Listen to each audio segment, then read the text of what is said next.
Has this ever happened to you? You meet a man who seems to see your best self. He's intrigued by your wit, captivated by your laugh, and endlessly fascinated by the stories you tell. He makes you feel seen, truly seen, in a way that feels almost impossibly good. Yet, for some reason, the relationship never quite solidifies.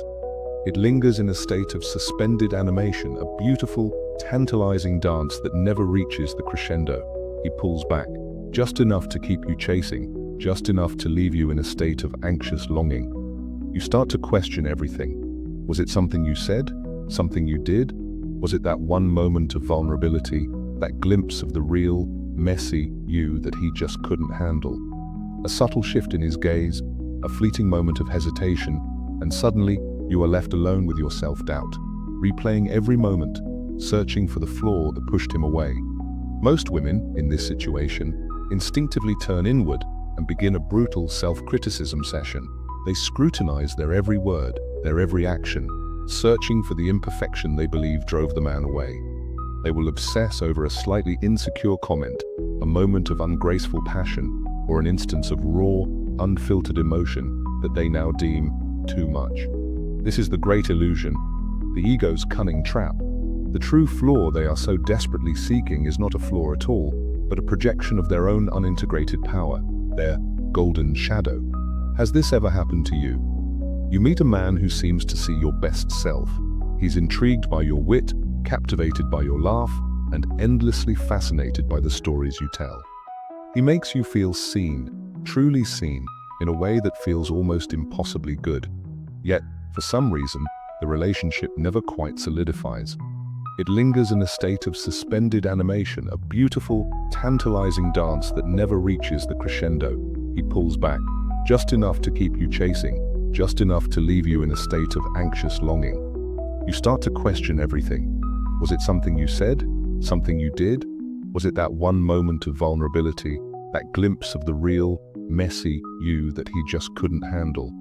A subtle shift in his gaze, a fleeting moment of hesitation, and suddenly you are left alone with your self-doubt, replaying every moment, searching for the flaw that pushed him away.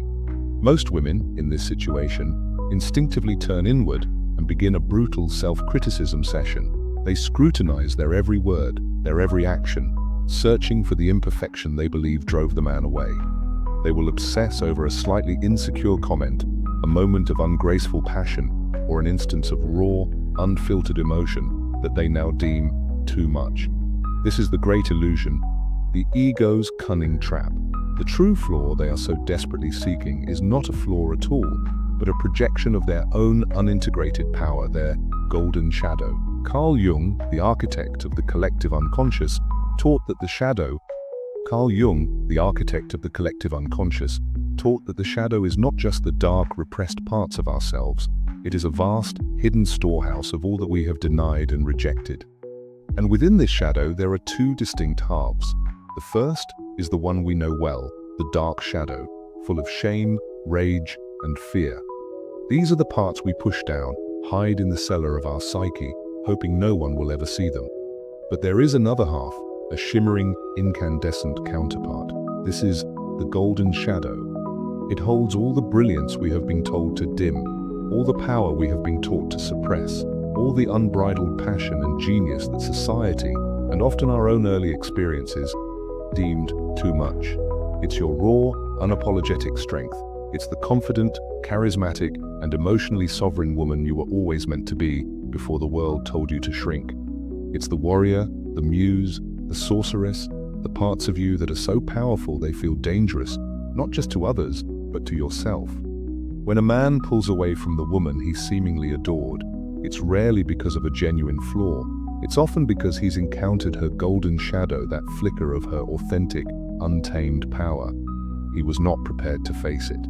He was drawn to the polished, palatable version of you, the one that fits neatly into his own ego's narrative.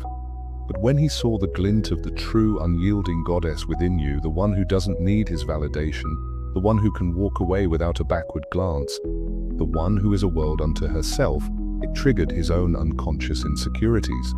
It shone a light on his own unintegrated darkness, his own fears of inadequacy and powerlessness.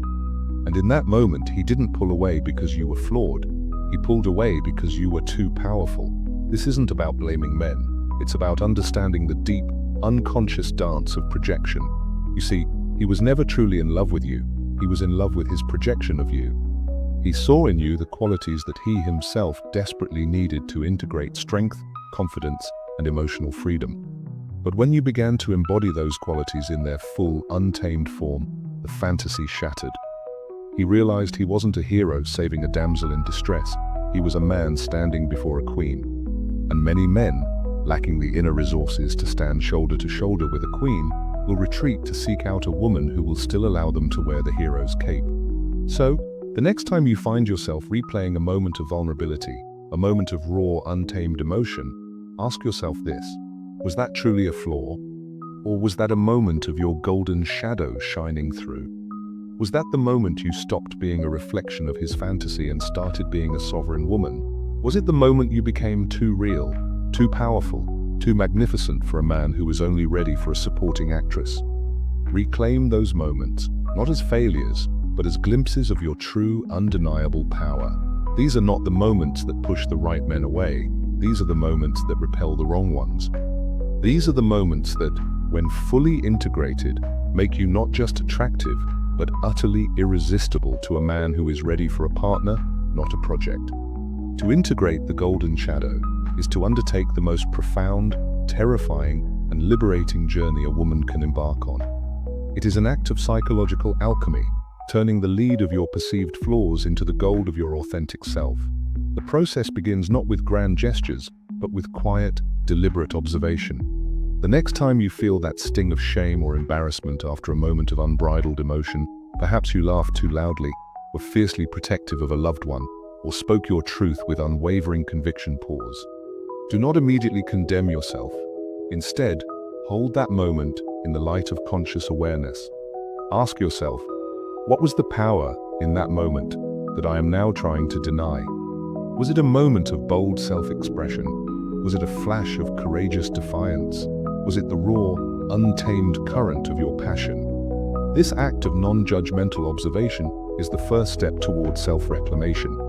It is the stoic practice of detaching from the initial emotional reaction and moving into a space of rational inquiry. Seneca taught that true freedom comes not from controlling external events, but from controlling our internal interpretations of them. You cannot stop the world from judging your power, but you can stop yourself from agreeing with that judgment. Every time you consciously choose to see a moment of vulnerability as a moment of strength, you chip away at the ego's narrative of inadequacy. You are telling your psyche, this part of me is not a mistake, it is a masterpiece. The golden shadow holds the very essence of your magnetism. The qualities you suppress: your ambition, your intense creative drive, your fierce protective nature, your playful sensuality, are the very things that make you irresistible to a man of substance. A man who has done his own inner work is not intimidated by a woman's power. He is attracted to it. He sees her inner fire not as a threat, but as a reflection of his own potential. He knows that to love a woman who has integrated her golden shadow is to be in a relationship with a whole, complete person, a partner in the truest sense of the word. He doesn't want a project to fix. He wants an equal to build with. This is where the concept of emotional sovereignty becomes your greatest asset.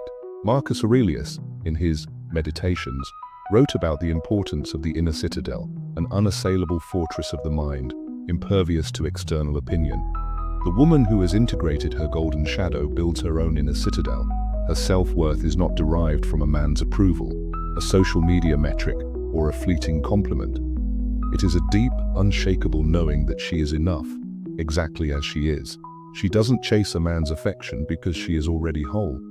She doesn't fear his withdrawal because she knows her value is not contingent upon his presence. This is the paradoxical power of true detachment. It is not coldness or indifference. It is an act of self-love so profound that it makes you genuinely magnetic. The man who is worthy of you will feel the pull of your inner peace, your unshakable confidence, and your emotional independence.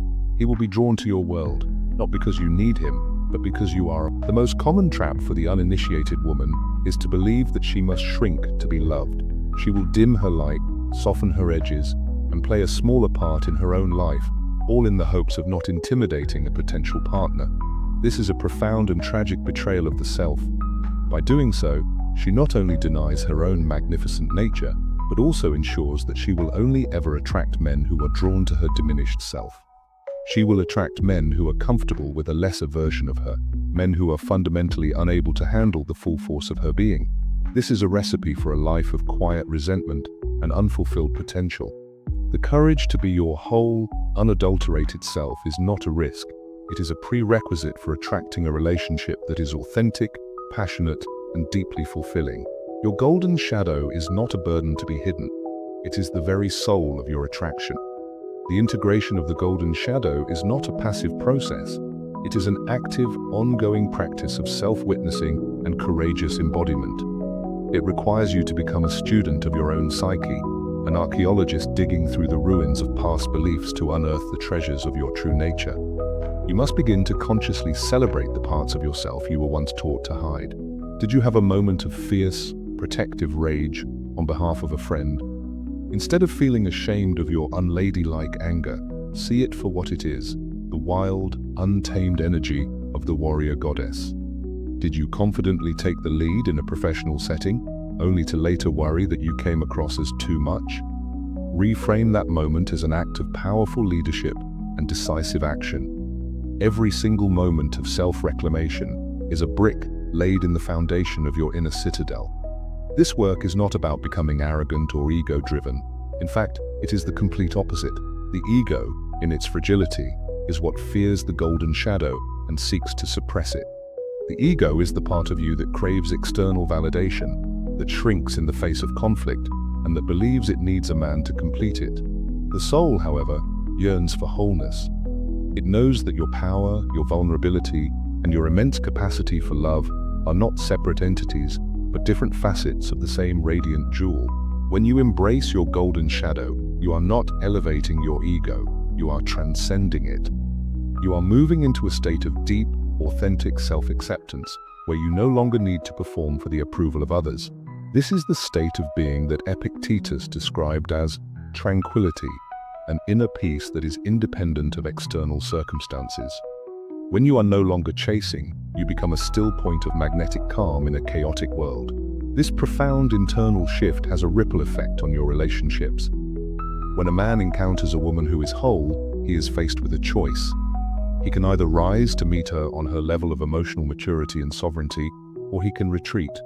The men who retreat were never meant for you. They were drawn to the idea of you, to the potential you represented for their own growth, but they lacked the courage to do the work themselves. The men who rise to meet you, however, are a different species entirely. They are drawn to your wholeness, not your neediness. They are intrigued by your depth, not your shallowness.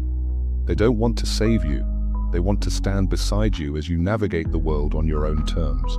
They see your golden shadow, your strength, your passion, your immense capacity, and they are not intimidated, they are inspired. The greatest irony is that the qualities you once thought were flaws are the very things that make you a high-value partner. Your intensity is not a flaw. It is the sign of a woman who lives life with passion and purpose. Your refusal to be a doormat is not a flaw. It is the mark of a woman with healthy boundaries and unwavering self-respect. Your vulnerability is not a flaw. It is a sign